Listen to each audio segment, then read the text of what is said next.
ಅರೆ ವಾ, ಎಷ್ಟು ಚೆನ್ನಾಗಿದೆ ಈ ಮೊಟ್ಟೆಗಳು. ಈ ತರ ಹೇಳಿ ಅದು ಅಲ್ಲಿರೋ ಒಂದು ಮೊಟ್ಟೆನ ತಗೊಳುತ್ತೆ.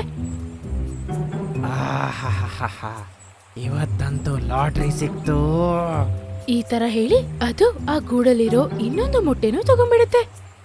ಆಹ್, ಇವತ್ತಂತೂ ಮಜಾ ಬಂತು. ನಾನಿನ್ನು ನನ್ನ ಬಿಲಕ್ಕೆ ಹೋಗಿ ಆರಾಮಲ್ಲಿ ಮಲಗ್ತೀನಿ.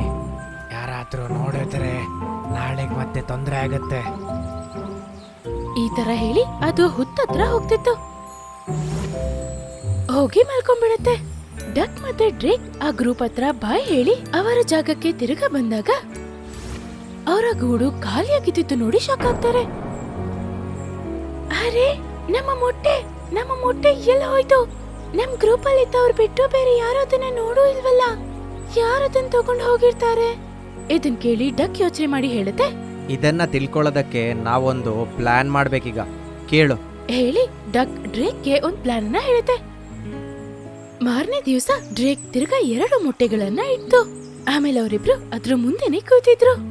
ಸಾಯಂಕಾಲ ಆಗಕ್ಕಿನ ಮುಂಚೆ ಡಕ್ ಹೇಳ್ತು, ಡ್ರೇಕ್, ನಂಗೆ ತುಂಬಾ ಹೊಟ್ಟೆ ಹಸಿತಿದೆ, ನಡಿ ತಿನ್ನ ಕೊಡ್ಕಕ್ ಹೋಗೋಣ ಈಗ. ಆದ್ರೆ ಮೊಟ್ಟೆಗಳನ್ನ ನಾವು ಹೇಗ್ ಬಿಟ್ಬಿಟ್ಟು ಹೋಗಕ್ಕಾಗುತ್ತೆ? ನಿನ್ನೆ ತರ ಯಾರಾದ್ರೂ ತಗೊಂಡು ಹೋಗ್ಬಿಟ್ರೆ? ನನ್ನ ಹತ್ರ ಒಂದು ಪ್ಲಾನ್ ಇದೆ. ಈ ತರ ಹೇಳಿ ಡಕ್ ಸ್ವಲ್ಪ ಹುಲ್ಲುಗಳನ್ನ ತಗೊಂಬರುತ್ತೆ. ಆಮೇಲೆ ಅದ್ರಿಂದ ಮೊಟ್ಟೆಗಳನ್ನ ಮುಚ್ಚಿಡತ್ತೆ. ಇನ್ನಿ ಎಗ್ನ ಯಾರು ನೋಡಲ್ಲ. ಇದನ್ನಿಲ್ಲಿ ಬಿಟ್ಟು ನಾವು ಆರಾಮಾಗಿ ಹೋಗ್ಬೋದು. ಇದನ್ ನೋಡಿ ಡ್ರೇಕ್ಗೂ ಖುಷಿ ಆಯ್ತು.